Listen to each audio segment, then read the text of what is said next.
Welcome back to part 2 on how to increase your momentum in the workplace. If you missed part 1, don't worry about it. I'll put the card up here and I will link it at the end of the video. So stay tuned and enjoy the rest. Okay, let's move on to point number 3, which is keep a consistent brand. Hold on. Hold on. Hold on. Hold on. Hold on. Run! Hold on will tire. Hold on. Even you, sweet giant. Hold on.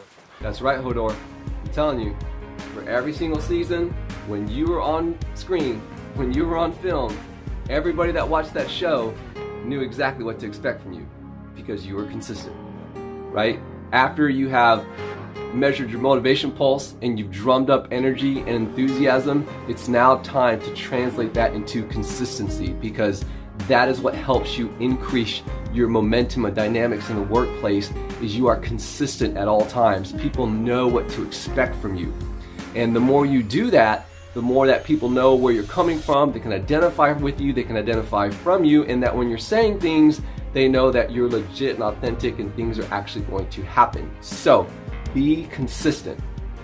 Pro tip, when people start to say and sort of guess and predict what's going to come out of your mouth, that is a good thing because that means they know where you're coming from. They know the type of influence that you're going to have in that place. So be consistent. All right, let's pick up with point number 4. You only need a small percentage of the workforce. What was that, Ray? Whatever it is, it ain't blocking. Wait a minute, just let him... Hey, Petey, you all right? You really stuck him, Campbell. Yeah, I love me a little contact, Petey. That's left side. Strong side. Left side. Strong side. Left side. Strong side. Left side. So on that movie clip, 30 plus kids on a high school football team, he only had 2, that's only 7%, right? So when you are trying to increase your momentum, you don't have to try to be the star of the meeting. You don't have to try and be the best person on the block and have the epiphany that will impress everybody. You just need to create a small bond with 1 or 2 or 3 people so that way they understand your brand and they understand your messaging, they understand your energy and your enthusiasm, they can give you feedback on it, and then you can move forward from there. All right, let's move on to our last point, point number 5. What is the activity when you're not around?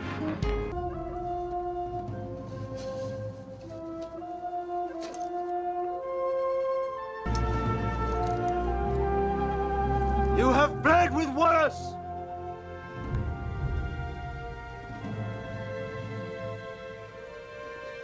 Now bleed with me.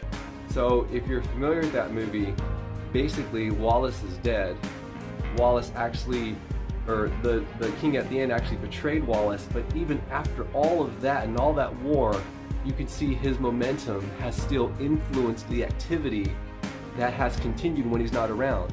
And so that's an important pulse for you to check and be aware of. So when you're at work, you've checked your motivation pulse, your energy is up, your enthusiasm is up, you're consistent, you've got 2 or 3 people, you've recruited that percentage of the workforce, and you've got that entire momentum rolling. Now what happens when you leave work and when you're not around? What are folks saying? How are they perceiving that? Now, I'm not saying that you need to get everybody's approval because that's just not going to happen, and you don't really want that anyways. When you're authentic, there are going to be some folks that are not your biggest fans. However, whether they like you or dislike you, they should be speaking and echoing the essence of your energy and enthusiasm, and that, ladies and gentlemen, is what creates momentum. All right, as you know on this channel, as often as possible, I go into personal stories, personal failures, personal experiences, because that is what causes us to grow. Not just reading the theories and the books and the academia of this and that and how it should be. We're talking about how things actually are. I have been a part of many startups, private and public, and I've been a part of successes and failures. And I can tell you that in all of my successes, I have followed all 5 of these steps. Bullshit you not, all 5 of them. Now, every time I've failed, I have missed one of the 5. From my personal experience, the one that I usually miss is what happens when I'm not around and recruiting a small percentage.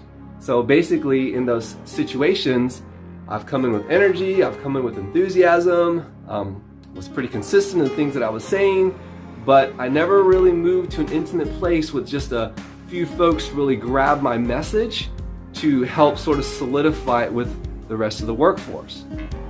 And of course, the other key part is in my mind, I'm thinking, everything's good. I'm talking, people are listening, so clearly I'm successful, and clearly my momentum is awesome, right? But I never really asked. I never really circled back to those people that I was talking to and asking them, hey, how am I doing? Do you understand the messaging? Does my brand make sense? Do you agree with it or do you disagree with it? Either way would be fine with me, but I would know where they stood and how the receiver was accepting what I was sending, right? It's got to be a two-way communication. Otherwise, you're just talking in an echo chamber, and that's not going to go anywhere. All right, 5 points in the books. We did it. Another video, 5 tips on how to increase your momentum in the workplace. Thanks for clicking. Thanks for stopping by. If you like this, please give it a thumbs up and subscribe and share it with anybody you think this would be helpful to. And I will see you on the next video.